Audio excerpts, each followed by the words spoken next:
Bon, nous sommes all set, bien branchés, connectés en ligne. Merci beaucoup de ce travail.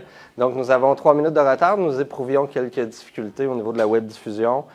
Nous sommes le 11 février 2020. Bienvenue à cette séance ordinaire du Conseil municipal. Donc, nous sommes complets ce soir. Je vous remercie de votre présence toujours appréciée et assidue. Merci beaucoup, M. Urbain. Donc, je déclare ainsi la séance ouverte. J'aurais peut-être un seul point en guise d'introduction. On va lancer notre nouveau logo le 21 février prochain. Donc, c'est un travail, c'est l'issue d'un travail de quelques mois, assurément, fait en collaboration avec un studio en graphisme, Studio Griffe, pour ne pas le nommer. Donc, un très, très gros travail et c'est le dernier héritage de notre coordonnateur aux communications qui a quitté durant le dernier mois pour de nouveaux défis à Ville de Mont-Tremblant, donc M. Doré. Donc, il a piloté ce dossier. Il sera des nôtres aussi le 21 février. Donc, une formule 5 à 9 au centre récréatif et communautaire où des glissades seront possibles avec, bien sûr, des tapis glissants ou des crazy carpets ou des tapis fous, des crazy carpets où vous aurez la chance finalement de voir le logo appliqué. On va en donner aux enfants qui vont venir participer à l'activité. Il va y avoir aussi, bien sûr, un événement à l'intérieur pour la présentation du logo. On est quand même assez satisfait du résultat, très satisfait même. On a très, très hâte de le dévoiler et ça va permettre de donner une identité à la ville. Le logo datait de, je crois, 2005-2006, si je ne m'abuse.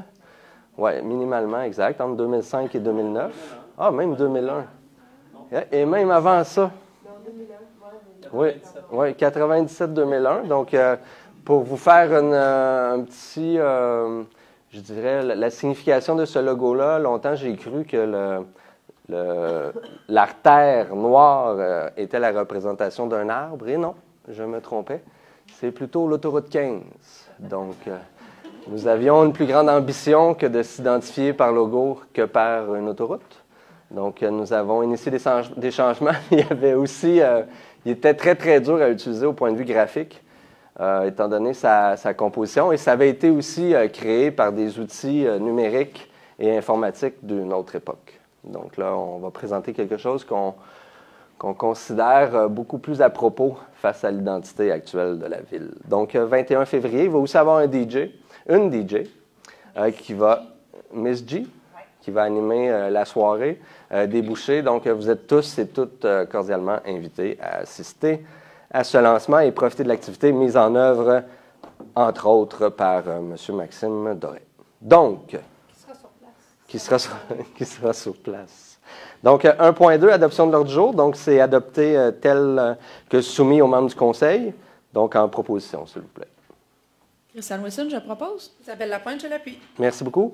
En suivi, donc, nous considérons que tout avait été répondu en séance tenante. Donc, la séance de janvier dernier. Je perds mes mois. Donc, ça avait été répondu pour ceux qui voulaient connaître les tenants et aboutissants de la période de questions du mois précédent. Les séances vidéo sont disponibles sur la page Facebook de la Ville.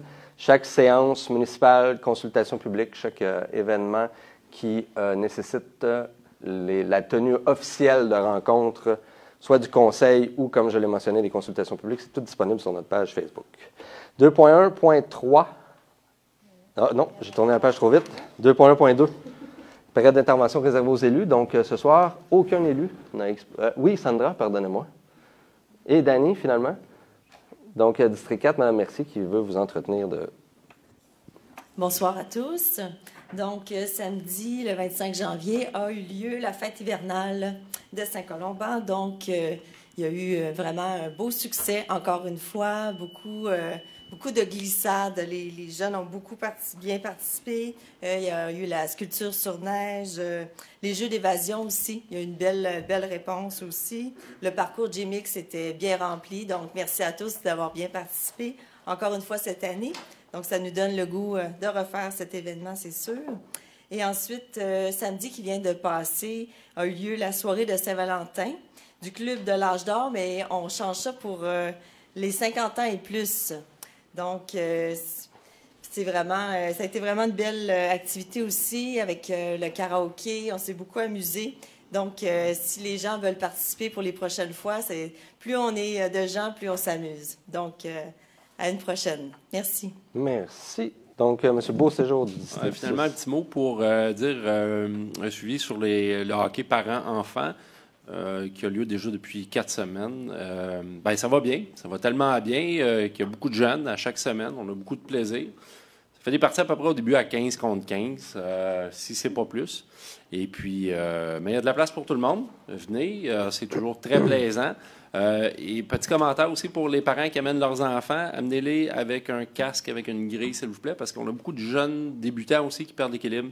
Dans le jeu de bâton élevé, on a vu ça il y a 2 semaines, un jeune qui a eu un bâton au visage. C'est pas trop drôle, mais il n'y a rien eu de sérieux. Mais bref, on va prévenir. Fait que si vous venez au hockey par enfants les jeudis soirs entre 6h et 7h30, prévoyez le coup là, pour les casques avec les grilles. Merci beaucoup. 2.1.3, période d'intervention du public relativement au sujet à l'ordre du jour. Donc, c'est une période de questions qui est destinée avant la tenue du vote du conseil municipal pour des sujets qui sont exclusivement présentés sur le projet de l'ordre du jour. Donc, c'est une période de questions qui vous est mise à votre disposition. Mon nom est Luc Martin. Monsieur Martin, juste aller au micro, s'il vous plaît. Ça marche même pas. Oui, il fonctionne. C'est pour les gens à la maison. Messieurs les conseillers, vous êtes les seuls responsables dans cette ville de tout ce qui se passe dans l'administration. Personnellement, je vous demanderai de retirer le numéro 3.7 avant la réunion, s'il vous plaît, avant d'accepter l'ordre du jour. Il a déjà été accepté, malheureusement, Monsieur Martin. Pardon? L'ordre du jour a déjà été accepté. Ce que je comprends, c'est que vous suggérez fortement aux membres du conseil de s'opposer à la résolution. Pourquoi est-ce que vous la remettez dans l'ordre du jour? Les conseillers vont l'accepter. Alors, à ce moment-là, je ne vois qu'une seule solution pour contrer ce problème, c'est de mettre nos taxes en fiducie. Ah. Merci beaucoup. Merci, M. Martin. Est-ce qu'il y a une question supplémentaire? Non. 2.1.4. Modification du lieu de la séance du conseil municipal tenue durant la période des travaux à l'hôtel de ville. Donc, nous entrerons en période de travaux, je crois, à partir de demain. Donc, la date, c'était la tenue de la séance municipale. Donc, pour le mois de mars, nous serons au centre récréatif et communautaire. Nous l'espérons que pour un mois. Nous l'espérons. Ça devrait bien se dérouler. Donc, en vertu de l'article 3.10 du règlement 1013 concernant la régie interne des séances du conseil municipal, ça permet au conseil municipal de fixer occasionnellement un autre lieu où il siégera. Donc, tel que dit, ce sera au centre récréatif et communautaire. On va tester cette salle-là, quoi qu'il y a déjà eu un exemple dans le dernier mandat. Donc, la séance se tiendra le 10 mars 2020 à 19h. Et le cas échéant, comme je l'ai mentionné, celle du 14 avril 2020. Donc, on se met c'est conditionnel à la réalisation de la rénovation de l'hôtel de ville. Et l'adresse 323, montée de l'église à Saint-Colomban, en proposition, s'il vous plaît. On va diffuser l'information sur Internet si jamais. Oui, parfait. Isabelle Lapointe, je le propose. Denis Beauséjour, je l'ai plus. Merci. 2.1.5, mandat à la firme d'avocats Bélanger-Sauvé relativement au dossier de la Commission municipale du Québec. CMQ 67-163-30-767-20, considérant que la Ville désire mandater son procureur afin de procéder à une demande de révision judiciaire relativement au dossier de la Commission municipale du Québec précédemment nommée. Il est proposé de mandater la firme d'avocats Bélanger-Sauvé afin d'entreprendre toutes les procédures relativement au sujet ci-avant mentionné. La présente résolution ne peut en aucun cas être considérée comme étant une renonciation au droit au secret professionnel. Donc, c'est le dossier qui concerne l'intersection Montée-Saint-Nicolas-La Montagne. Donc, la position du Conseil, c'est de dire que la décision qui a été rendue par la Commission municipale du Québec ne règle pas la situation, étant donné qu'elle reconnaît les compétences d'une ville à gérer la signalisation et la circulation sur son propre territoire. Bien, il faut que cette compétence-là soit réciproque. Et par la venue éventuelle de feux de circulation, on veut clarifier beaucoup plus, je dirais, clairement la situation pour éviter que cette situation-là soit s'envenime ou se complique avec la venue de feux de circulation, parce que la position de la Ville, c'est de dire que si on vient installer un feu de circulation qui va dicter les comportements soit directionnels ou les temps d'attente au niveau de l'intersection, mais ça va avoir un impact sur la ville voisine. Donc, la décision, le jugement de la CMQ ne règle pas du tout les questions qui étaient en suspens dans ce dossier-là. Donc, on va demander de faire une révision judiciaire. En proposition, s'il vous plaît. Daniel Doré, je propose. Christiane Wilson, je l'appuie. Merci. 2.1.6. Octroi de contrat, analyse complémentaire concernant l'étude de circulation sur le territoire de la ville de Saint-Colomban, considérant que la ville a octroyé un contrat à la firme Cima Plus en septembre 2018. Résolution 337-09-18 pour réaliser une étude de circulation sur le territoire de la ville. Considérant qu'une analyse supplémentaire est requise, considérant que l'offre de service de la firme Cima Plus, datée du 30 janvier 2020 au montant de 7 200 $ excluant les taxes applicables, considérant que l'article 22 alinéa 1, paragraphe B, du règlement 1005-2020 portant sur la gestion contractuelle permet à la Ville d'octroyer un contrat de gré à gré. Considérant la recommandation de la directrice générale, il est proposé d'octroyer le contrat de la firme Cima Plus, et ce conformément à leur offre de prix datée du 30 janvier 2020, au montant de 7 200 $ excluant les taxes applicables, et d'imputer cette dépense aux activités de fonctionnement au code budgétaire 0230-00-411. En proposition, s'il vous plaît. Étienne Aubin, je vais le proposer. Isabelle Lapointe, je l'appuie. Ah, attends, j'en ai un aussi. Merci beaucoup. Donc, 2.1.7, nomination d'un représentant de la Ville au conseil d'administration de l'Office municipal de Saint-Colomban. Il sera proposé de nommer séance tenante M. Gaétan Demers afin de représenter la Ville de Saint-Colomban au conseil d'administration de l'Office de l'OMH de Saint-Colomban. En proposition, s'il vous plaît. Isabelle Lapointe, je propose. Sandra Mercier, je l'appuie. Merci beaucoup. 2.1.8. Autorisation de signature, reproduction et publication des armoiries de la Ville. Considérant la demande du comité héraldique de la Société de généalogie du Québec dans le but de reproduire et publier les armoiries de la Ville, il est proposé d'autoriser la directrice générale ou en son absence le greffier à signer l'autorisation de reproduction et de publication des armoiries de la Ville déposée par le comité héraldique de la Société de généalogie du Québec. En proposition, s'il vous plaît. Christiane Wilson, je propose, excusez. Daniel Doré, je l'appuie. Merci. 2.1.9, autorisation de paiement dans le cadre de l'entente entre la Ville et Tricentris, centre de tri. Donc, pour ceux qui ont lu les dernières actualités, tous les centres de tri qui gèrent la récupération et le recyclage au Québec sont en situation particulière où le matériel qui est supposé être envoyé à l'international dans le but d'en faire le recyclage sont soit interdits d'entrer dans différents pays ou soit retournés, comme on l'a vu aujourd'hui ou hier, à l'origine, finalement. Donc, Tricentris a vu, si je me rappelle bien, c'est 17 ou 19 conteneurs qui ont été retournés au Canada parce qu'il y avait une humidité trop grande au niveau du papier mix. Ceci, il y a eu beaucoup aussi de modifications dans le milieu économique du domaine du recyclage, si bien que les prix pour liquider, je dirais, les ballots de papier mixte, notamment, ont diminué, c'est pas disparu. Donc, auparavant, on se faisait acheter nos ballots. Il peut arriver que nous devons payer pour nous en débarrasser. D'ailleurs, c'est ce qu'on fait avec le polystyrène qu'on récupère à l'écocentre. Là. On paie une entreprise pour qu'ils puissent le récupérer et le valoriser, merci, et y donner une durée de vie éternelle. Ils font notamment du revêtement mural avec ça. Donc, considérant que la Ville, par sa résolution numéro 046-02-17, a procédé à la signature d'une entente avec Tricentris, centre de tri. Donc, c'est une résolution qui avait été votée en février 2017. C'est ce que les codes de numéros nous indiquent. Considérant que la Ville s'est engagée à verser une cotisation annuelle régulière indexée, laquelle donne droit à la Ville de Saint-Colomban d'acheminer à Tricentris toutes les matières recyclables en provenance de son territoire. Considérant que le conseil d'administration de Tricentris a également résolu d'appliquer la clause 1.4.3 de l'entente concernant le paiement d'une cotisation exceptionnelle. Considérant que le montant de la cotisation régulière pour l'année de 2020 est de 35 366 $, excluant les taxes applicables, considérant que le montant de la cotisation exceptionnelle pour 2020 est de 93 068 $ et 61 sous, excluant les taxes applicables payables en 4 versements. Big deal.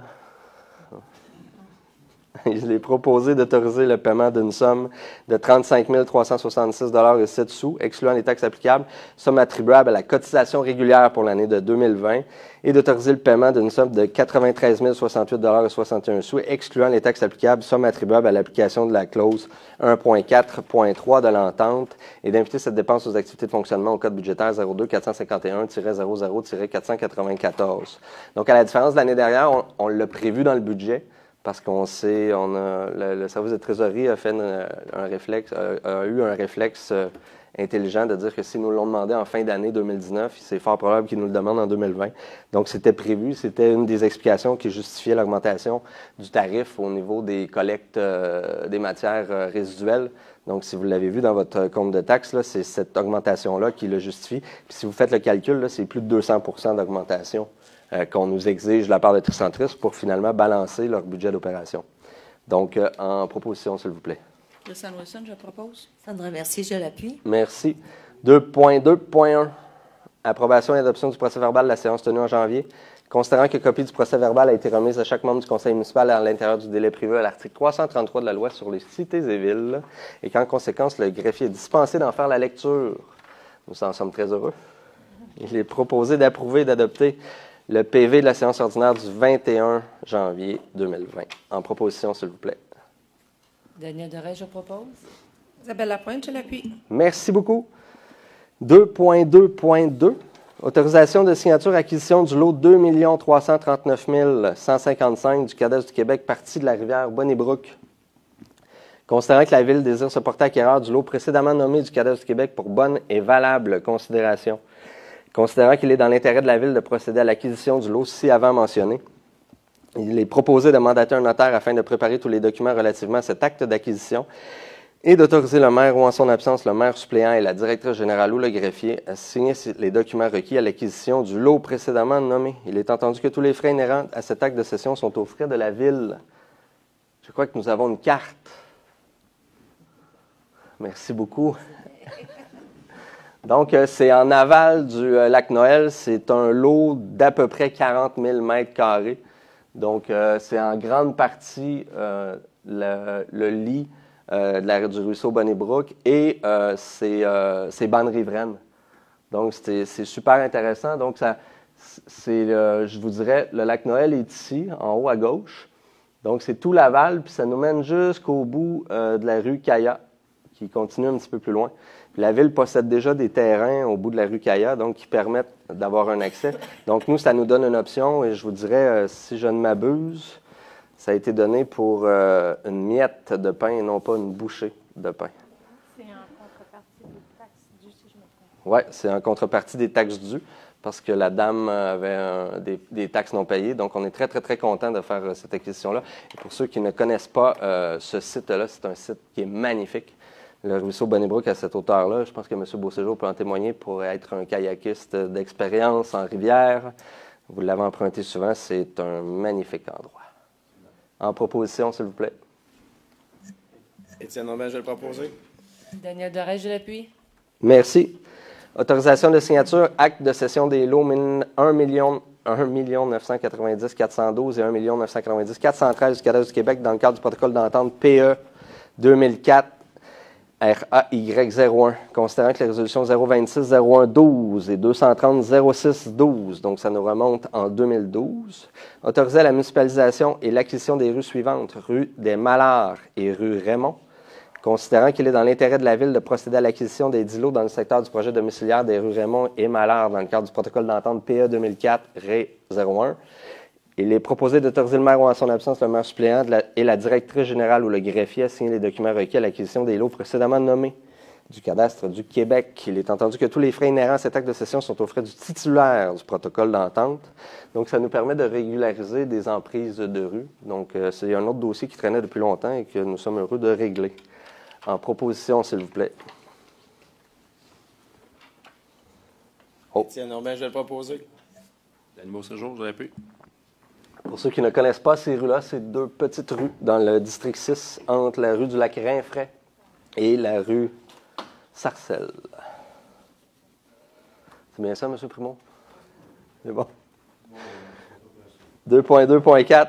Autorisation de signature, cession des lots 6 343 145 et 6 343 147 du Cadastre du Québec dans le cadre des protocoles d'entente PA 2013 IMO 01 et PA 2013 IMO 02.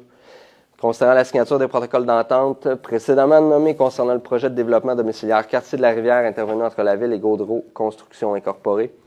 Considérant la signature d'une transaction de quittance dans le dossier de cour SAI M267426-1711 entre les parties. Considérant la modification des protocoles d'entente mentionnés précédemment par l'addenda numéro 1 signé par les parties. Considérant que Gaudreau Construction doit céder à la Ville les lots 6 343 145 et 6 343 147. Voulez-vous le présenter? Non. Je voulais vous le demander, puis j'ai oublié. Je voulais vous le faire lire, j'ai oublié. Je m'excuse. Du Cadastre du Québec, à titre de compensation pour fin de parc, terrain de jeu ou espace naturel dans le cadre des 10 protocoles d'entente, il est proposé d'autoriser le maire ou, en son absence, le maire suppléant et la directrice générale ou le greffier à signer tous les documents requis à l'acquisition des lots précédemment nommés du Cadastre du Québec. Il est entendu que tous les frais inhérents à cet acte de cession sont aux frais du titulaire du protocole d'entente. Donc, nous avons la carte. Merci, chère technicienne. C'est 55 000 m² qu'on acquiert en parc et terrain de jeu en face de l'école La Volière où se situe notamment la maison Gaffney-Kennedy. C'est pas la première fois qu'on en parle, mais là, c'est vraiment l'acquisition réelle du terrain avec la signature de l'acte notarié.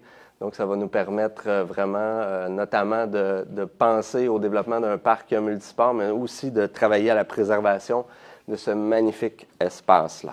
En proposition, Mme Lapointe. Isabelle Lapointe, je le propose. Et en appui. Daniel Doré, je l'appuie. Merci. Une petite historique du dossier. Hein? Ce terrain-là était menacé finalement de construction résidentielle.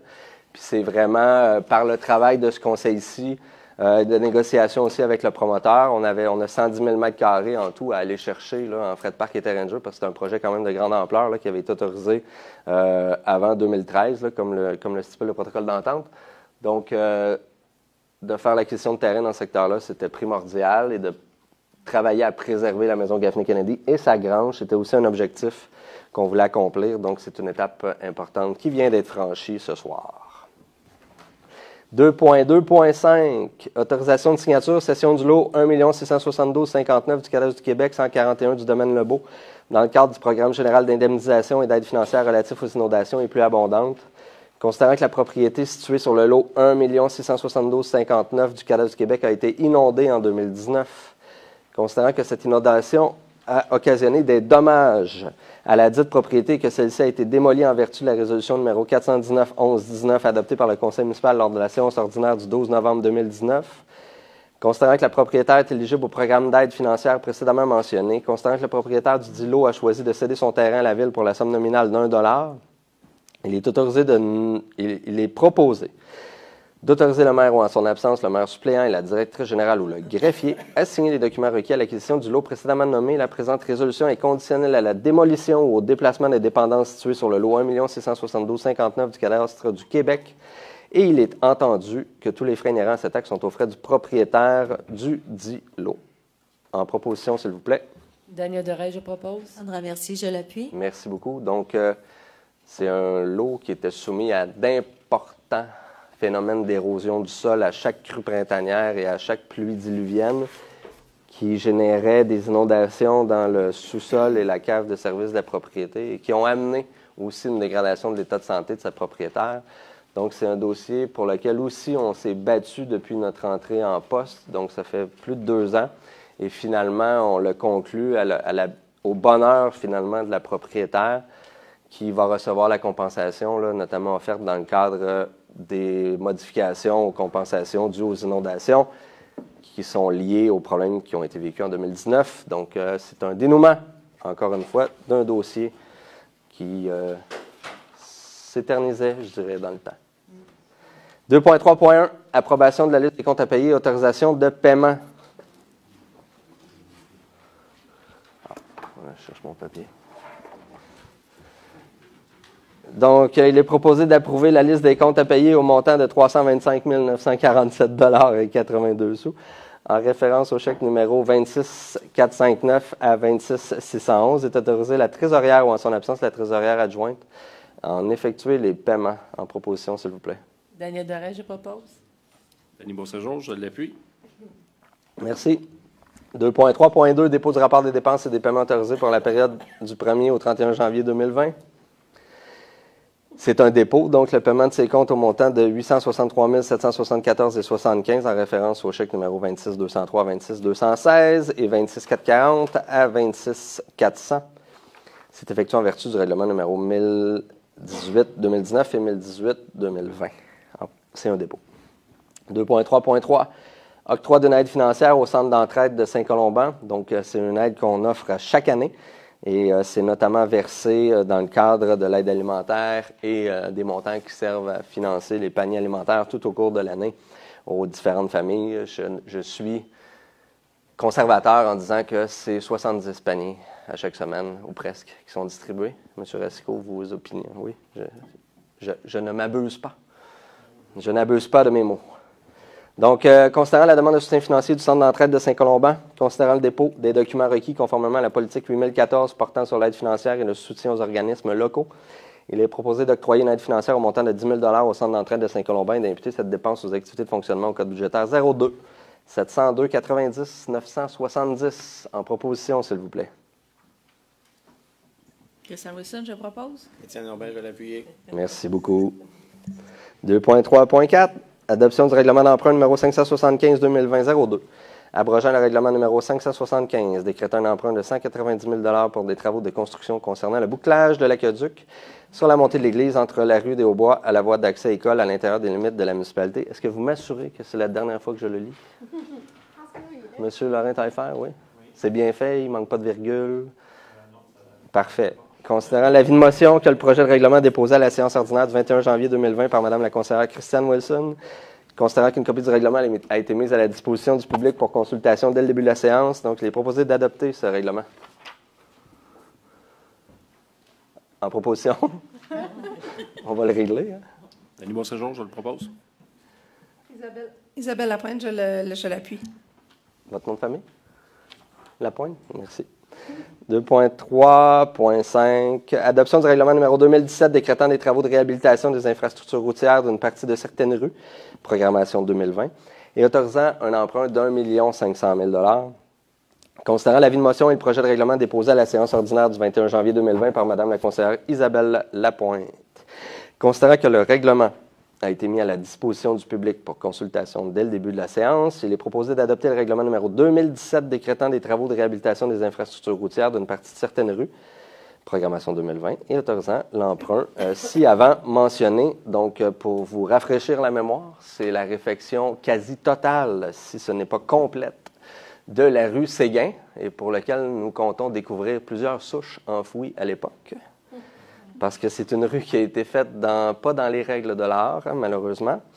Il y a aussi la rue McAndrew, une partie de la rue Pignon, donc de l'intersection Rivière-du-Nord-Ouest. Donc, la rue Pignon, c'est un fer à cheval, donc c'est la section ouest. La pente, là, qui est passablement maganée. Une partie de la rue Pérideau, principalement située en face du parc de la rue Rita. Et aussi des bosses de ralentissement permanentes. Donc, il y a 100 000 $ qui sont réservés à la réalisation de bosses de ralentissement permanentes qui vont notamment servir à ralentir physiquement la vitesse dans des rues résidentielles. En proposition, s'il vous plaît. Isabelle Lapointe, je le propose. Sandra Mercier, je l'appuie. Merci beaucoup. Avis de motion, dépôt de projet de règlement.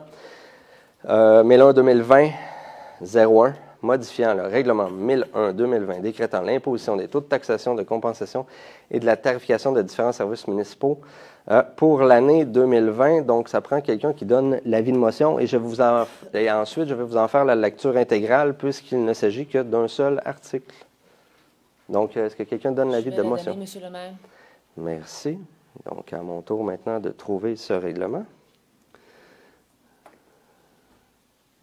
Ici, c'est bon.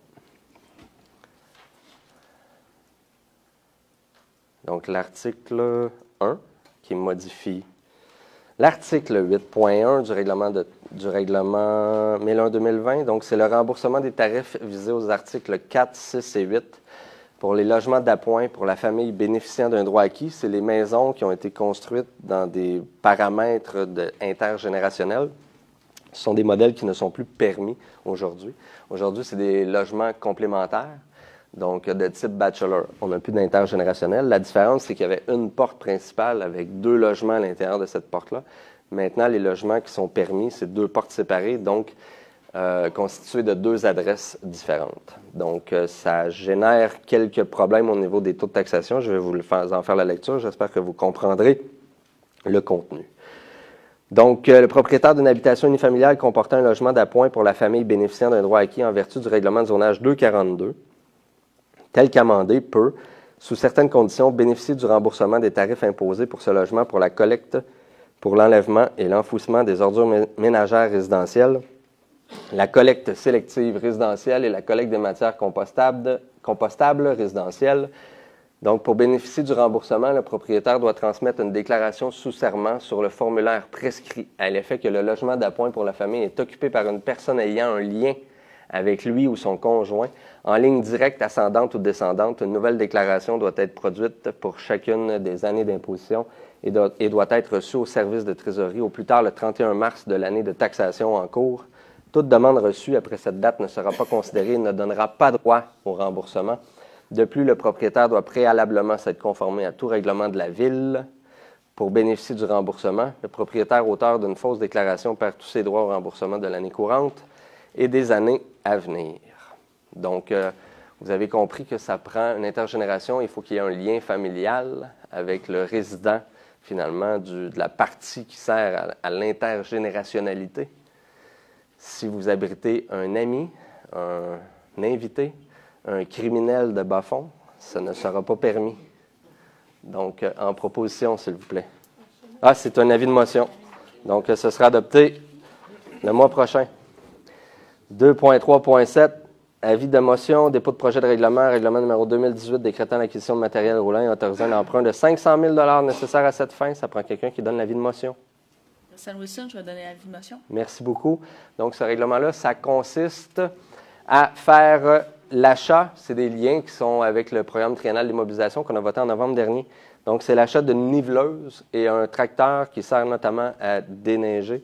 Donc, ça le fait. C'est 500 000 Seulement la niveleuse, c'est 350 000 Donc, le tracteur, c'est 135 000 Donc, une portion imprévue de 10 000 Et c'est remboursable sur 10 ans. Donc, ça ne peut pas être mieux présenté, à mon avis. Ça fait partie, c'est le contenu qui est pratiquement intégral du règlement. Ça sera voté en mars prochain. Adopté plutôt. 2.3.8, avis de motion et dépôt du projet de règlement numéro 2019 sur les honoraires professionnels requis pour la réalisation de plein de vie et la surveillance relative aux travaux de construction d'un garage municipal et autorisant un emprunt d'1 million de dollars nécessaire à cette fin. Ça prend aussi quelqu'un qui donne l'avis de motion. Étienne Aubin, je vais donner. Merci beaucoup. Donc, je vais vous présenter ce règlement. Donc, le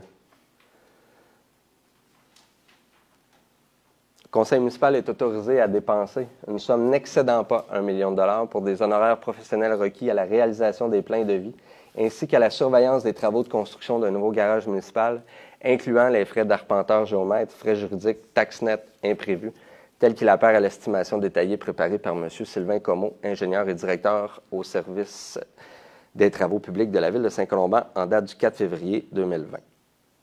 L'article 3, aux fins d'acquitter les dépenses prévues par le présent règlement, le Conseil est autorisé à emprunter un montant d'1 million de dollars sur une période de 20 ans. Donc, pour pourvoir aux dépenses engagées relativement aux intérêts ou au remboursement des capitales des échéances annuelles de l'emprunt, il est par le présent règlement imposé, il sera prélevé annuellement durant le terme de l'emprunt sur tous les immeubles imposables situés sur le territoire de la Ville, une taxe à un taux suffisant d'après leur valeur telle qu'elle apparaît au rôle d'évaluation en vigueur chaque année. Article 5. S'il advient que le montant d'une affectation autorisée par le présent règlement est plus élevé que le montant effectivement dépensé en rapport avec cette affectation, le Conseil est autorisé à faire emploi de cet excédent pour payer toute autre dépense décrétée par le présent règlement et pour laquelle l'affectation s'avérerait insuffisante. Le Conseil affecte à la réduction de l'emprunt décrété au présent règlement toute contribution ou subvention qui pourrait être versée pour le paiement d'une partie ou de la totalité de la dépense décrétée par le présent règlement. Le Conseil affecte également au paiement d'une partie ou de la totalité du service de dette toute subvention payable sur plusieurs années. Le terme de remboursement de l'emprunt correspondant au montant de la subvention sera ajouté automatiquement à la période fixée pour le versement de la subvention. Donc, si vous vous rappelez, le projet, c'est la jonction finalement du garage municipal de l'écocentre et du centre d'entraide qui inclut aussi l'aide alimentaire. Donc, on en fait un projet conjoint avec la communauté pour vraiment centraliser tout ce qui est valorisation des travaux publics et la récupération et le réemploi des différents matériaux qui peuvent être valorisés ailleurs que dans un bac roulant, soit le vert, le brun, le noir ou le bleu. Je cherchais le bleu. Donc, c'est la présentation. Ça aussi, ça va être voté ou adopté au mois de mars. 2.3.9, programme d'aide à la voirie locale, volet projet particulier d'amélioration. Considérant que la Ville de Saint-Colomban a pris connaissance des modalités d'application du volet PPA, projet particulier d'amélioration du programme d'aide à la voirie PAV. Considérant que les travaux admissibles au dit programme ont débuté à l'automne 2019 et seront complétés au printemps 2020, considérant que 90 des travaux sont complétés avec un montant de 248 841,27 $, incluant les taxes applicables, ont été engagées jusqu'à maintenant par la Ville dans le cadre des 10 travaux. Ce sont des travaux faits sur Rivière-du-Nord, section ouest, passer le pont Canuta et la montée Saint-Rémy. Considérant qu'à la fin des travaux, la trésorière complétera le formulaire de reddition de compte, considérant que les travaux réalisés ou à être réalisés ou les frais sont admissibles au PAV, il est proposé que le conseil municipal approuve les dépenses engagées jusqu'à maintenant au montant de 248 841,27 $ relatives aux travaux d'amélioration réalisés et frais inhérents admissibles mentionnés sur le formulaire V0321, conformément aux exigences du ministère des Transports du Québec. Donc, c'est un livrable qui se devait d'être fait pour avoir accès à la subvention de la voirie locale. Isabelle Lapointe, je propose. Daniel Doré, je l'appuie. Merci. Avis de motion, dépôt d'un projet de règlement numéro 246-2020-01, modifiant le règlement relatif aux normes et exigences de construction des infrastructures routières et du mobilier urbain, afin de modifier et d'ajouter plusieurs dispositions. Ça prend quelqu'un qui donne... Est-ce que j'ai... 2.4.1, ressources humaines. 2.4. Ah, je l'ai pas.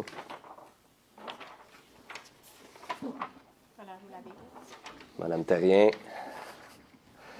2.4.1, dépôt du rapport des ressources humaines pour la période du 22 janvier au 30 janvier 2020. Donc, c'est un dépôt et c'est toutes les opérations effectuées par la directrice des ressources humaines, embauche, débauche, démission et rapport de probation qui sont inclus dans ce dépôt-là. Donc, c'est entre la période du 22 janvier, comme j'ai dit, au 30 janvier. C'est tout. Merci. 3.1, j'avais commencé à le lire. Qui donne l'avis de motion? Christian Wilson, je vais donner l'avis de motion. Merci beaucoup. Donc, différents articles. Il y en a 8. Donc, c'est des modifications qui sont quand même intéressantes à connaître. Comme je disais plus tôt aux membres du Conseil, il y a souvent 3 règlements qui sont importants au niveau de l'urbanisme et de la possibilité, finalement, d'avoir un impact sur la façon dont on réalise les projets domiciliaires sur le territoire. Il y a le règlement 245 et il y a aussi le règlement 246. Donc, l'article 1, on avait une exigence initiale de 2 % au niveau des pentes pour des rues afin de faciliter l'écoulement. Le 2 % de pente, c'était un modèle qui était préconisé, je vous dirais, dans des caractéristiques de rues urbaines, donc où il y a des bordures souvent en béton qui mènent à des égouts pluviaux. Étant donné qu'ici, nos rues ont des fossés au niveau des des fossés des deux côtés, le modèle de pente de 2 % était une exigence inutile parce que ça amenait du déblai et du remblai et beaucoup de modifications au niveau des infras qui n'avaient aucun impact finalement sur la capacité des eaux à s'écouler vers les fossés. Donc, on a réduit ça à 0,5 %. Puis ça a un impact, bien sûr, ça va avoir un impact sur le coût de la réalisation d'une route. Là. Ça va être moins dispendieux parce qu'on va avoir moins à jouer avec le déblai-remblai au niveau de la pente latérale d'une route. Article 2, on vient uniformiser la largeur minimale d'accotement, donc entre une rue asphaltée et le fossé. Donc, c'est 500 mm minimum. C'était des choses qui se faisaient, mais qui n'étaient pas normées dans notre règlement. Article 3, mise à jour des normes et meilleurs infra. Là, je me suis pris ça comme note, mais en me lisant, je trouve que ça n'a aucun sens. Donc, oui, en fait, on oblige l'ajout d'une membrane géotextile au niveau de la sous-fondation. Donc, c'est une mise à jour normale et ça ne sera pas, tant qu'à moi, c'est quand même difficile de savoir, de comprendre que ce n'était pas exigé auparavant. Article 4, on veut distinguer les critères d'asphaltage entre les rues locales et rues collectrices. Donc, on veut en faire une distinction, si bien que l'épaisseur d'asphaltage exigée pour des rues locales vont être moins importantes que pour des rues collectrices. Donc, on ne vient pas jouer dans les fondations des rues. On vient seulement travailler sur l'épaisseur des couches d'asphalte. Donc, une rue locale est soumise à moins de circulation. Donc, on diminue les exigences d'asphaltage. Comme j'ai dit, on ne joue pas dans les fondations. Donc, la structure de rue ne sera pas affectée. Mais c'est vraiment l'épaisseur d'asphaltage. Puis, on nous a avisé au niveau du directeur du génie civil à l'interne que ça n'aurait pas d'impact sur la durée de la qualité d'asphaltage. Donc, normalement, les rues doivent être refaites après une certaine période de temps. C'est souvent par le fait que les fondations travaillent et non pas par la qualité d'asphaltage. Donc, on passe au niveau des rues locales, on est à 65 mm d'épaisseur. Et au niveau des collectrices, c'est 2 couches. Donc, couche de base, 60 mm, et on ajoute une autre couche à 40 mm, ce qui fait un 100 mm total. Article 5, mise à jour en lien avec le guide de gestion des eaux pluviales du ministère de l'Environnement et de la lutte des changements climatiques. Donc, on avait déjà adopté à l'interne un guide de gestion des eaux pluviales. Donc, le ministère a fait une mise à jour. Donc, on vient simplement l'intégrer, on vient intégrer cette modification-là dans nos règlements. Article 6, spécificité liée au pont. Donc, on vient aussi faire une mise à jour quant aux exigences nécessaires à aller chercher auprès du ministère de l'Environnement et de la lutte au changement climatique. Article 7, on vient spécifier dans le règlement qu'il faut maintenant protéger les réservoirs incendies avec des bollards permanents. Ça favorise leur protection et aussi leur identification sur le territoire. C'est principalement une mesure à prendre dans des situations de déneigement. Article 8, on vient normer les exigences de conception de différents types de sentiers qui peuvent être réalisés sur le territoire. Donc, les largeurs et les épaisseurs, la façon dont on conçoit, par exemple, les pistes cyclables sur chaussée, hors chaussée, les sentiers multifonctionnels hors route et les sentiers équestres. Donc, maintenant, c'est tout normé, puis il y a des annexes qui viennent expliquer comment on les conçoit. Ça va faciliter beaucoup la transmission d'informations auprès des promoteurs. Et on vient aussi intégrer des possibilités de pouvoir exiger des plans et devis pour la conception de sites qui pourraient abriter les boîtes aux lettres dans les projets. Voilà. 3.2. Avis de motion, règlement numéro 600-2020-11, modifiant le règlement de lotissement numéro 600 tel qu'amendé afin de modifier une disposition relative aux emprises de voies de circulation. Donc, ça prend quelqu'un qui donne l'avis de motion. Je vais donner l'avis de motion. Sandra Mercier. Merci. Donc, adoption du projet de règlement que je viens de nommer en 3.2. Considérant que l'avis de motion est donné, séance tenante. Merci, madame. Considérant qu'une copie du règlement a été mise à la disposition du public pour consultation dès le début de la séance. Considérant que les dispositions de ce règlement ne sont pas susceptibles d'approbation référendaire, il est proposé d'adopter le projet de règlement numéro 600-2020-11, modifiant le règlement de lotissement numéro 600 tel qu'amendé, afin de modifier une disposition relative aux emprises des voies de circulation. L'article 35, de tenir une assemblée de consultation publique le 10 mars 2020, à compter de 18h30, au Centre récréatif et communautaire de Saint-Colomban. Donc, il va y avoir une présentation de consultation, mais généralement, là, ça vient modifier l'emprise des rues locales et collectrices pour ajouter finalement la présence potentielle d'une piste cyclable ou d'un sentier multifonctionnel. Donc, les routes ont toujours eu une emprise de, je dirais, je pense que c'était 16 et 18 mètres, je pense que c'est 15 et 18 mètres. Maintenant, l'emprise totale, c'est 16 sans sentier ou piste cyclable. Et ça va passer de 19 si on y inclut un sentier. Donc, la largeur, ce n'est pas nécessairement la surface asphaltée, là, mais c'est la largeur que la rue prend au niveau du cadastre. Puis au niveau des collectrices, c'est 18 mètres sans piste cyclable ou sentier multifonctionnel. Et c'est 21 mètres maintenant avec une piste cyclable ou sentier multifonctionnel. Oui, oui, merci. En proposition? Annie Beauséjour, je propose. Christian Wilson, je seconde. Merci. 3.4, règlement numéro 3001, avis de motion 2020-10, modifiant le règlement de zonage numéro 3001 tel qu'amendé afin de modifier plusieurs dispositions.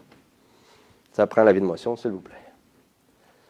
Un volontaire. Je vais la donner, M. le maire Daniel Derèche. Merci beaucoup. 3.5, Adoption du premier projet de règlement numéro 3001-2020-10, modifiant le règlement de zonage numéro 3001 tel qu'amendé afin de modifier plusieurs dispositions. Considérant qu'un avis de motion est donné séance tenante, considérant qu'une copie du règlement a été mise à la disposition du public dès le début de la séance, considérant que les dispositions de ce règlement sont susceptibles d'approbation référendaire. Il est proposé d'adopter le premier projet de règlement numéro 3001-2020-10, modifiant le règlement de zonage numéro 3001 tel qu'amendé, afin de modifier plusieurs dispositions, de tenir une assemblée de consultation publique le 10 mars 2020 à compter de 18h30 au Centre récréatif et communautaire de Saint-Colomban. Donc, il va y avoir une consultation publique. C'est quand même beaucoup de modifications. Là. Je ne ferai pas l'éventail ce soir. Généralement, en gros, là, ça vient jouer sur les usages et le zonage du périmètre urbain. Donc, on vient vraiment distinguer les zones d'habitation en périmètre urbain. Donc, c'est le secteur, je dirais, qui va de la rue Cousineau au nord jusqu'à la rue des Sportifs. Je vais faire attention, là, ça va un petit peu plus loin que ça, là, mais généralement, derrière, ça va jusqu'à la rue des Bassons, ou Félan peut-être. Et à l'est, ça va jusqu'à la rue de la Loire, un petit peu plus loin. Là. Je dirais peut-être même la rue de la Sablonnière. Donc, on vient changer des zonages, puis ça a un impact sur les usages. Donc, à chaque zone influée, il y a des potentiels changements, puis ça va être bien expliqué à la consultation publique du 10 mars 2020. Ça va c'est en lien direct finalement avec les modifications qu'on veut faire pour dynamiser le centre-ville. Là. Il n'y a pas de surprise là. Et d'adapter, je vous dirais, le zonage pour permettre une offre commerciale à la hauteur d'une ville de 17 000 personnes. Donc, en proposition, s'il vous plaît. Christian Wilson, je propose. Sandra Mercier, je l'appuie. Merci. 3.6, adoption du second projet de règlement numéro 3001-2020-09, modifiant le règlement de zonage numéro 3001, tel qu'amendé afin de modifier la grille des usages et des normes de la zone H159 et d'agrandir la zone P1 113 à même la zone H1 158.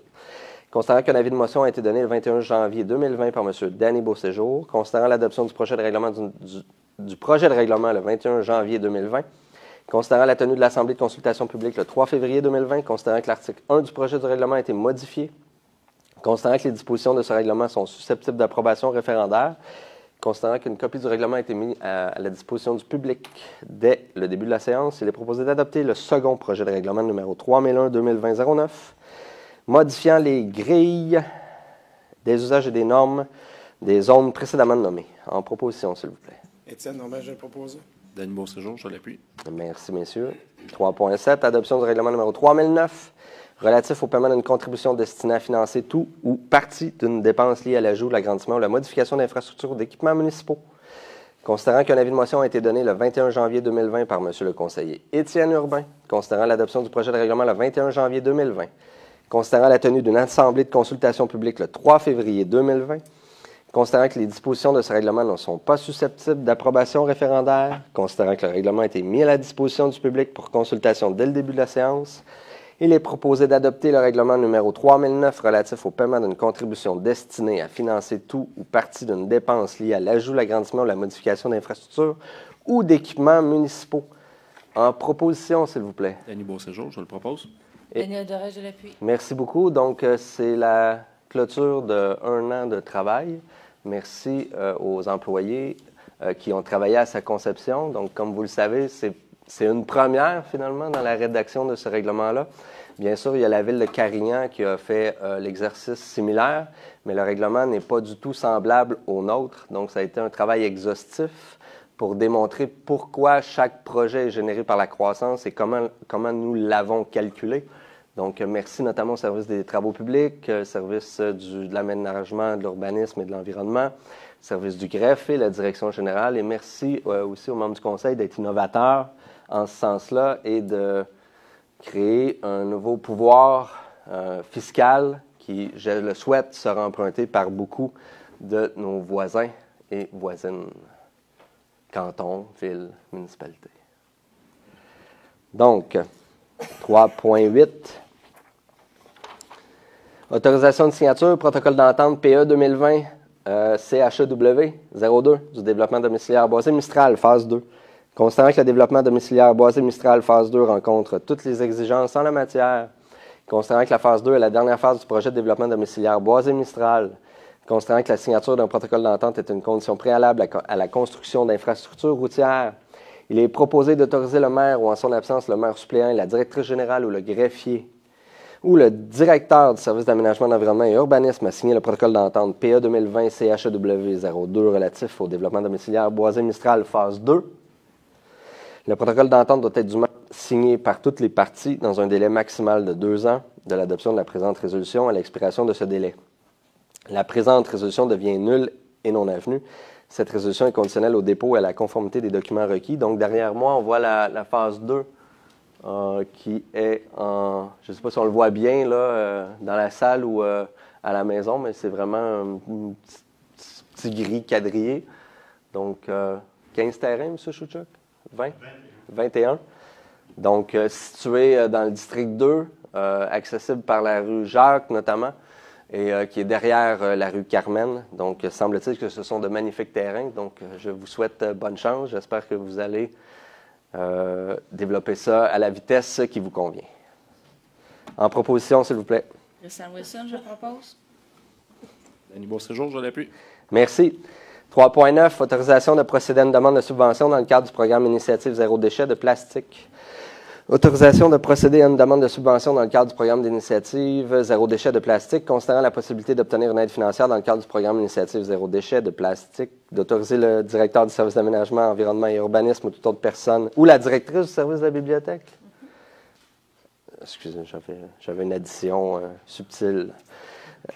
À présenter une demande de subvention dans le cadre du programme Initiative Zéro Déchet du gouvernement du Canada et à signer tous les documents à cet effet. En proposition, s'il vous plaît. Sandra Mercier, je le propose. Et en appui. Denis Beauséjour, je l'appuie. Merci. 3.10. Autorisation de procéder à une demande de subvention dans le cadre du Fonds pour dommages à l'environnement. Donc, c'est un fonds fédéral. Considérant la possibilité d'obtenir une aide financière dans le cadre du Fonds pour dommages à l'environnement, il est proposé d'autoriser le directeur du service d'aménagement, environnement et urbanisme ou toute autre personne mandatée par ce dernier à présenter une demande de subvention dans le cadre du Fonds pour dommages à l'environnement du gouvernement du Canada et à signer tous les documents à cet effet. En proposition, s'il vous plaît. Sandra Mercier, je le propose. Et en appui. Daniel Doré, je l'appuie. Merci.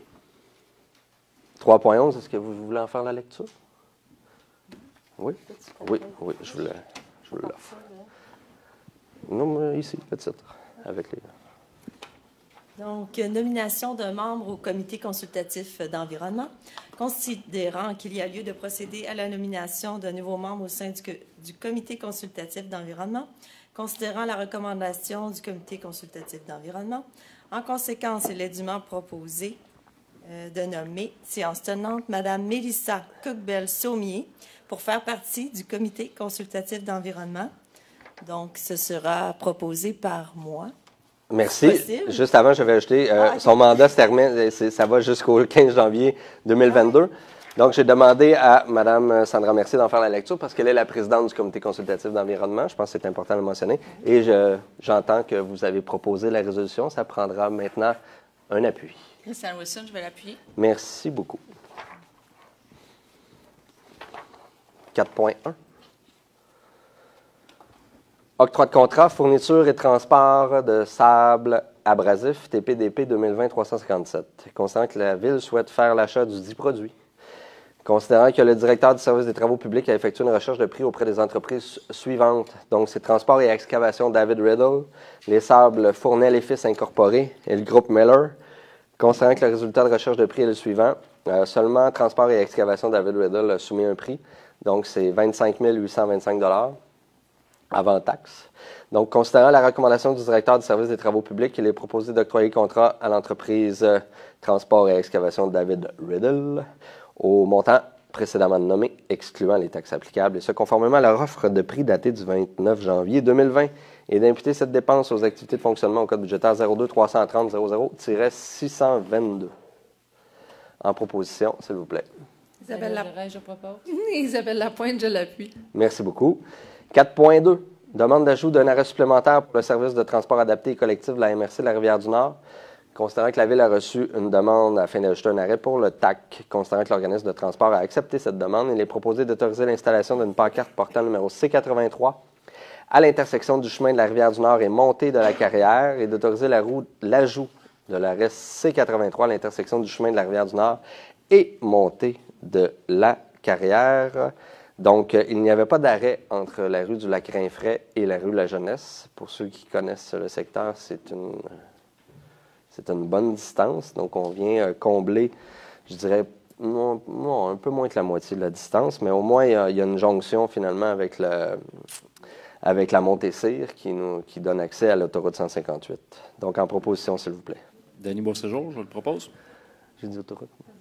En appui, c'est une route 158, c'est pas une autoroute. Christian Wilson, je vais l'appuyer. Ce serait un beau projet ambitieux, mais non. 5.1. Octroi de contrat achat de cylindres d'Apria.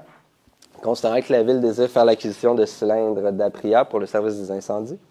Considérant que le directeur du service de sécurité incendie a effectué une recherche de prix auprès des entreprises suivantes. L'Arsenal Leavitt Sécurité Limitée, Acklands Granger. Considérant que le résultat de la recherche de prix est le suivant, et donc deux prix, l'Arsenal à 14 546 et Leavitt Sécurité Limitée, 21 561,95. Donc, concernant la recommandation du directeur du service de sécurité incendie, il est proposé d'octroyer le contrat à la compagnie L'Arsenal au coût de 14 546 excluant les taxes applicables, et ce, conformément à leur offre de prix datée du 24 janvier 2020, et d'imputer cette dépense aux activités d'investissement au code budgétaire 22-200-00726. Projet 2020-97 en proposition, s'il vous plaît. Étienne Normand, je vais le proposer. Et en appui. Isabelle Lapointe, je l'appuie. Merci. Je seconde. Oui, c'est comme un mélange des deux, je voulais dire. 5.2. Adoption du règlement numéro 557-2008-02 concernant le service de sécurité incendie de Saint-Colomban, Brogin et remplaçant le règlement 557-2008. Obligation de détenir un permis de feu. Considérant l'avis de motion et le projet de règlement déposé à la séance antérieure du 21 janvier 2020 par M. le conseiller Étienne Urbain. Considérant que le règlement a été mis à la disposition du public pour consultation dès le début de la séance, il est proposé d'adopter le règlement numéro 557-2008-02 concernant le service de sécurité incendie de Saint-Colomban, abrogeant et remplaçant le règlement 557-2008, obligation de détenir un permis de feu. Ça n'enraye pas du tout le respect des règlements qui encadrent le fait de faire un feu extérieur. Ça ne fait qu'éliminer le besoin annuel de faire une demande pour avoir un permis de feu qui ne faisait que générer du trafic Internet et une lourdeur administrative pour répéter une action à chaque année et qui ne permettait pas, je dirais, au quotidien d'effectuer un meilleur contrôle sur ce qui se passait sur le territoire. Donc, pour les gens qui ont à faire des feux extérieurs, c'est important de bien lire la réglementation parce que si les pompiers se déplacent parce que votre feu est non réglementaire, c'est très, très onéreux comme amende. Donc, s'il vous plaît, avant de faire un feu, le minimum à faire, c'est de s'informer sur la réglementation en vigueur. Monsieur Urbain, vous allez proposer ça? Étienne Normand, je le propose. Merci beaucoup. En appui. Daniel Derez, je l'appuie. Merci. 6.1. Autorisation de procéder à une demande de subvention dans le cadre du programme de subvention pour ombrière de l'Association canadienne de dermatologie. Considérant les besoins de favoriser la création de milieux extérieurs sécuritaires offrant une protection contre les rayons ultraviolets nocifs du soleil. Considérant l'opportunité d'obtenir une aide financière dans le cadre du programme de subvention pour ombrière de l'Association canadienne de dermatologie.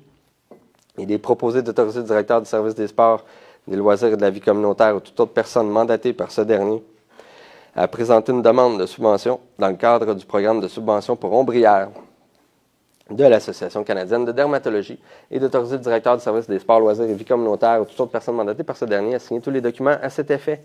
Donc, on vise le parc Albert-Raymond qui souffre d'absence d'ombre. En proposition, s'il vous plaît. Sandra, merci. Je propose.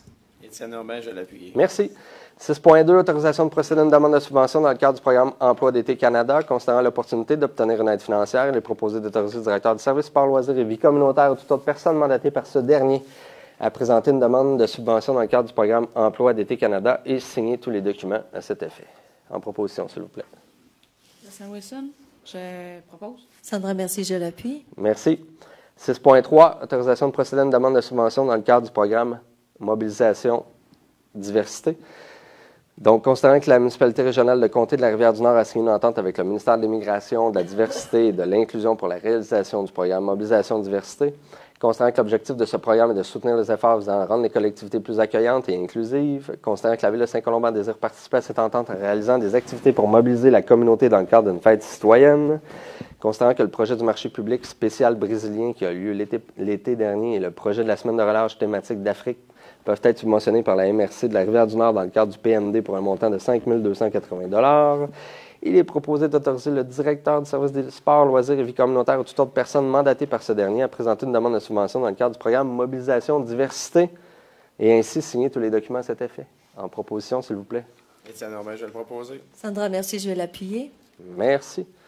Autorisation de circulation et validation des trajets dans le cadre de la randonnée Jimmy Pelletier. Donc, cet organisme-là a fait une demande afin d'obtenir l'autorisation de la Ville pour circuler sur le chemin de la Rivière-du-Nord lors de l'événement cycliste de type rando sportive le 1er juillet 2020. Donc, ne prévoyez pas de déménager sur le chemin Rivière-du-Nord le 1er juillet prochain. Considérant la recommandation du directeur général adjoint, il est proposé d'autoriser la circulation cycliste sur le chemin Rivière-du-Nord le 1er juillet 2020 dans le cadre de la randonnée Jimmy Pelletier, ou à tout le moins, si vous décidez de le faire, demandez-leur qu'ils transportent une boîte sur le vélo. Du vélo déménagement, ça existe à Montréal. Donc, pas de raison de l'amener sur ce chemin-là. En proposition, s'il vous plaît. Étienne Normand, je vais le proposer. Isabelle Lapointe, je l'appuie. Merci beaucoup. Nous en sommes à la période d'intervention. Donc, tous ceux qui ont des questions d'ordre public pour tout sujet qui a lieu sur le territoire, vous êtes invités à venir poser vos questions. Vous n'avez qu'à vous nommer et nous indiquer la rue sur laquelle vous possédez un immeuble où vous habitez. Donc, la parole est à vous.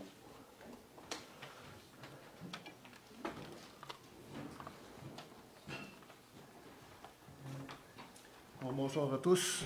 Florian Beauchemin, 162 rue Quédreau, à Saint-Colombard. Deux questions à propos du golf Bonnier-Brook. J'ai vu dans la dernière séance, dans le procès-verbal, que vous aviez reconduit une commande aux avocats pour ce dossier-là. Alors, où est-ce qu'on en est là-dedans? Dans le conflit avec M. Garot. À quel procès-verbal vous faites référence? Parce qu'il y a plusieurs... Je pose la question parce qu'il y a plusieurs dossiers parallèles. M. Garot a fait une demande au tribunal administratif du Québec pour faire dévaluer la valeur de son terrain parce que lui, sa supposition, c'est de dire que maintenant, il ne vaut qu'un seul dollar.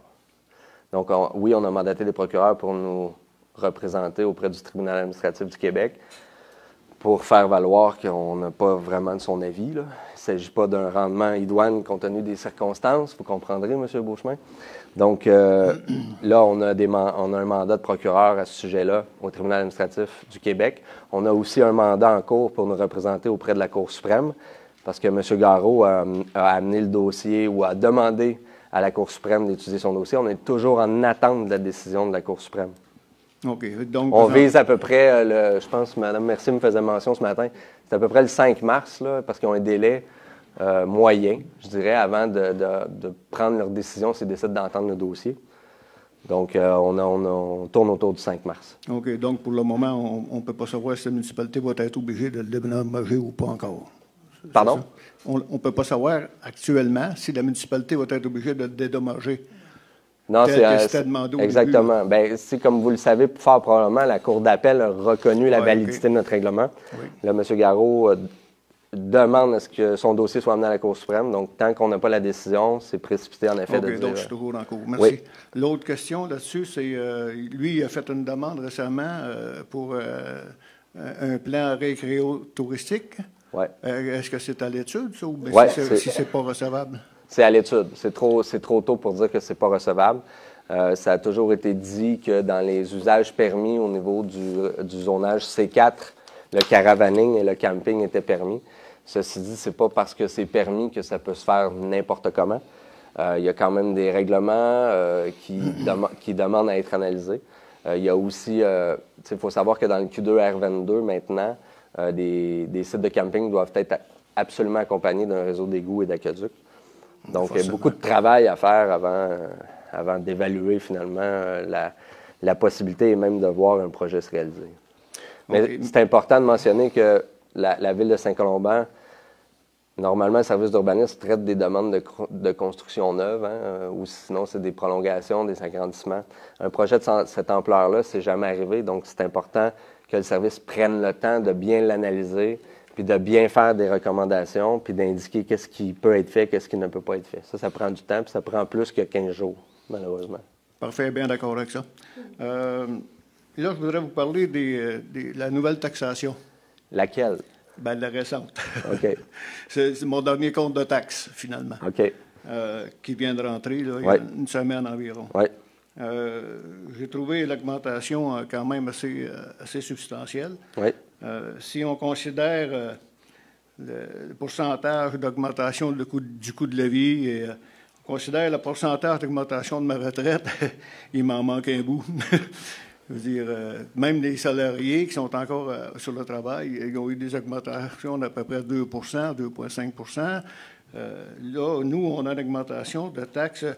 La taxe foncière, 5,3 d'augmentation.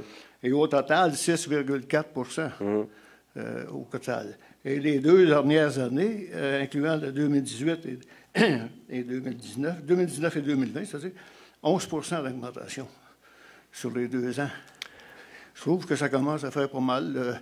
Je ne veux pas mettre en doute votre administration, au contraire, mais je pense qu'il faudrait peut-être essayer de bien rentabiliser les fonds publics pour de façon à ce que ça arrête de s'en aller en remontant continuellement. En fait, c'est la première fois depuis 2010 qu'on vient jouer dans le taux de taxation au 100 $.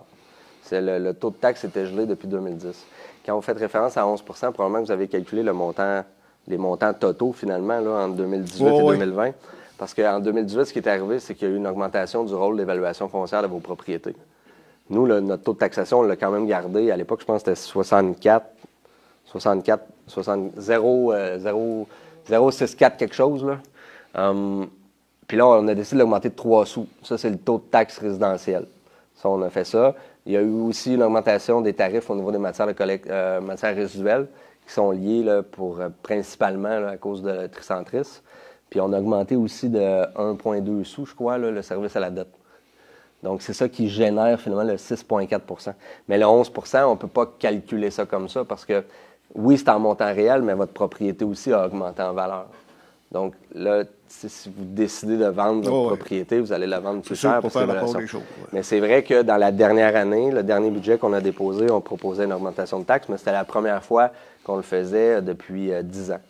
Puis si vous avez suivi un peu ce qui s'est passé dans les villes autour, on fait face à des coûts récurrents, des coûts importants. Notamment, dans le budget qu'on a déposé, on prévoit une augmentation du coût du déneigement parce qu'on est à la dernière année de réalisation.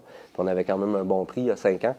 Il y a une augmentation du coût du service de police qui est important, ça augmente toujours.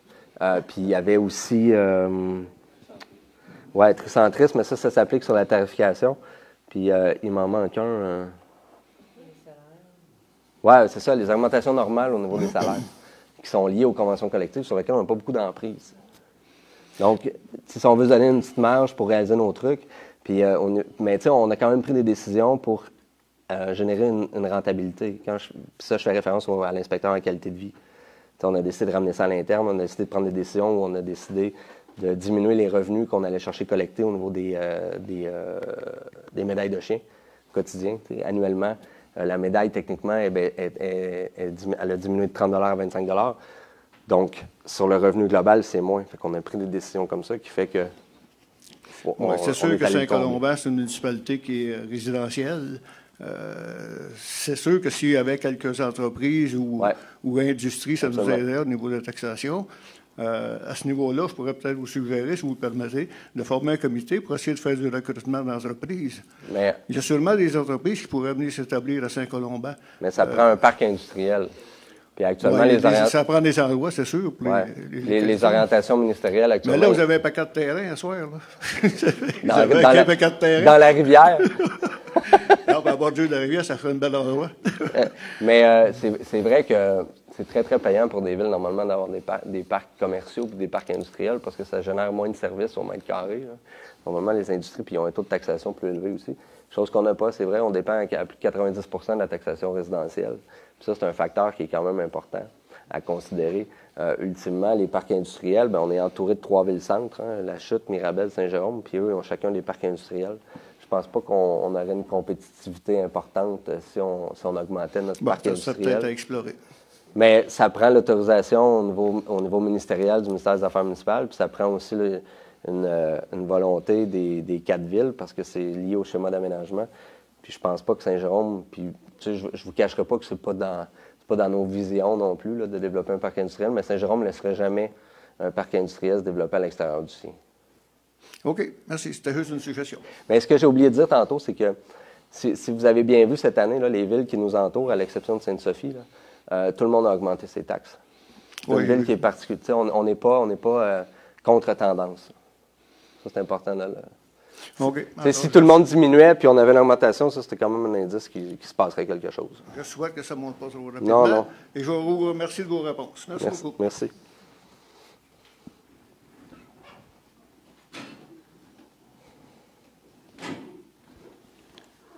Des maudites bonnes antennes, en tout cas. Je n'ai pas pour ça, mais comme ça, là, c'est quoi l'acquisition des lots à côté de chez nous? En arrière de chez nous?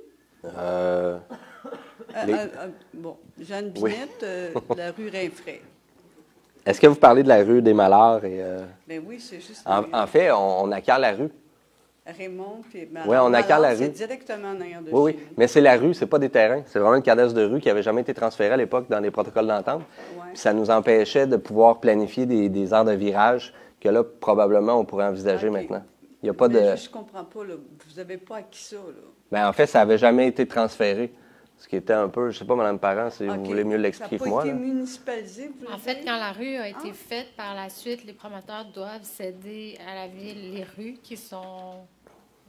pour lesquelles les acceptations ont été faites. Et cette rue-là n'avait pas été cédée à la ville. Donc, c'est dans le fond de rattraper ce qui aurait dû être fait dans le passé. C'est plate, ça. Bon. 2012. Ça nous donne quoi, ça?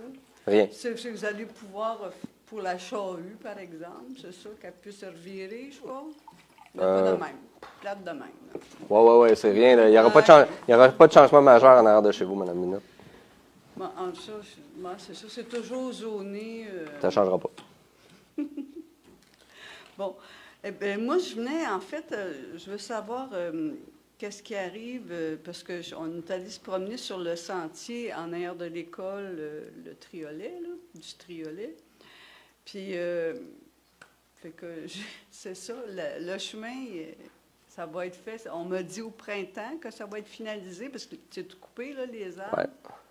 Oui. Bien, en fait, finaliser au printemps, c'est peut-être optimiste, là. Ah bon? Je pense qu'on veut travailler on veut travailler pour que ce soit prêt pour la circulation pour la prochaine entrée scolaire.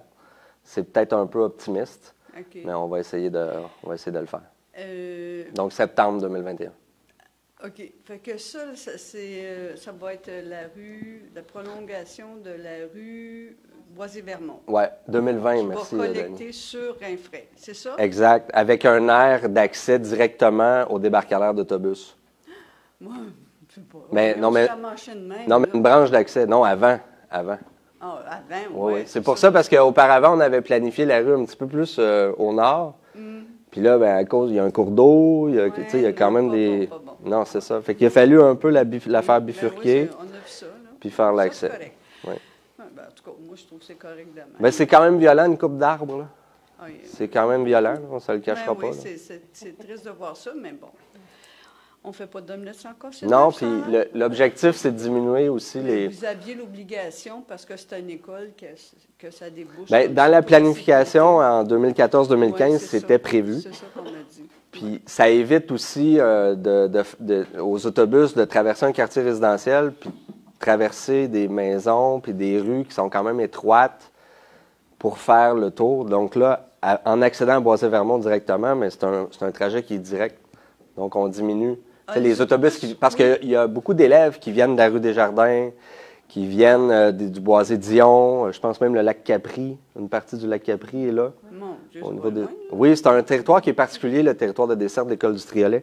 Donc, il fallait qu'ils prennent la rue Desjardins, sanctuaire, en haut du sanctuaire. Donc, il fallait qu'ils prennent la rue Desjardins, prennent de l'église, roulent sur Améthyste, là, traversent le projet de La Rochelle, embarquent sur le lac Rinfray puis se rendent à l'école, ce qui est un très long détour.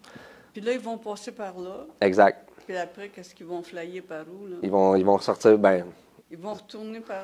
à mon avis, ils vont aller chercher monter de l'église le plus rapidement possible. Ils vont descendre par Rinfraie. Moi, je pense pas. De toute façon, les autobus, c'est pas grave. Mais même les voitures. Ils en passent juste le matin puis le soir. Même les voitures en gestion. En efficacité, là, c'est beaucoup plus facile d'aller chercher monter de l'église que de descendre Rinfraie jusqu'à ma maison. Moi, si jamais c'est pas ça, je vais être un très bon témoin. Bon, OK. Puis je voulais savoir, c'est ça, est-ce qu'à ce moment-là, est-ce qu'il va agrandir notre rue pour la circulation? On m'a dit non. Non. Hein? OK. Et je sais pas, là, ici, là, aussi l'asphaltage, attendez une minute. Le règlement 246? Moi, c'est quoi exactement? C'est l'épaisseur de la couche d'asphalte pour les rues locales seulement qui diminue en épaisseur? Ben, je sais pas, là, attendez une minute, là, que je retrouve ça, là. Ça fait... Ah oui, c'est ça. C'est en décembre, je pense. Attendez une minute. Bon. Écoutez, autorisation de paiement, pavage en façade du lot 6242 728. Ça, c'est la dernière assemblée municipale. Ça, c'est la dernière assemblée municipale. C'est ça? Vous ne faites pas référence à l'ordre du jour de ce mois-ci? C'est le mois de janvier, oui. Oui, parfait. Donc, normalement, dans le Colombier, la façon dont le promoteur fonctionne, c'est quand tu fais l'acquisition d'un terrain, tu te dois de payer la proportion d'asphaltage qui découle de l'achat de ton terrain. Donc, malheureusement, le promoteur n'a pas fait exception à la Ville. On aurait aimé ça qu'il soit clément, mais il n'a pas diminué ses exigences en vertu que la Ville était propriétaire d'un terrain. Fait que c'est nous autres qui va payer pour... Mais dans sa vente de terrain, comme il l'exigeait à tout propriétaire de terrain qui achetait c'est ça qui se passe. Là. La première couche, c'est nous autres qui payent. Puis quand il y a des réparations, on refait, c'est la Ville qui paye. C'est que normalement, quand il y a une nouvelle rue, puis mettons, il y a 40 terrains, bien, le promoteur, dans ce projet-là, vendait le terrain puis appliquait le paiement de l'infrastructure routière dans un paiement supplémentaire. Donc, par exemple, on paye le terrain 50 000 puis il y avait un 25 000 qui était attribuable aux infrastructures. Donc, pour tout propriétaire de cette section de rue-là, c'est comme ça que ça fonctionnait. Donc là, la Ville, étant donné qu'elle a acheté un terrain pour permettre cette rue-là, bien là, il a fallu payer l'asphaltage.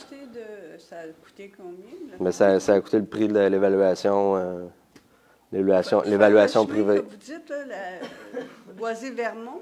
Bien, oui, il a fallu acheter une petite emprise. Écoutez, je ne me rappelle pas de la dimension exacte du terrain, mais il a fallu acheter une partie du terrain. Bien, je veux dire, sinon, puis le reste, à qui vous l'avez acheté? Là, on l'avait acheté à l'époque d'un monsieur Labelle, qui c'est un très grand terrain, puis c'est là-dessus notamment qu'il va avoir un parc nature, il va avoir une classe nature, exactement. Ouais. Ça avait été acheté, si je me rappelle bien, c'est en 2016 ou 2017. Fait que c'est l'asphaltage du développement de Colombie qu'on va payer, c'est ça? Ça? Le crayon? Oui, juste la façade. Ah oui? Pas toute la rue, là. Ah oui. OK, merci, bonjour. Merci beaucoup.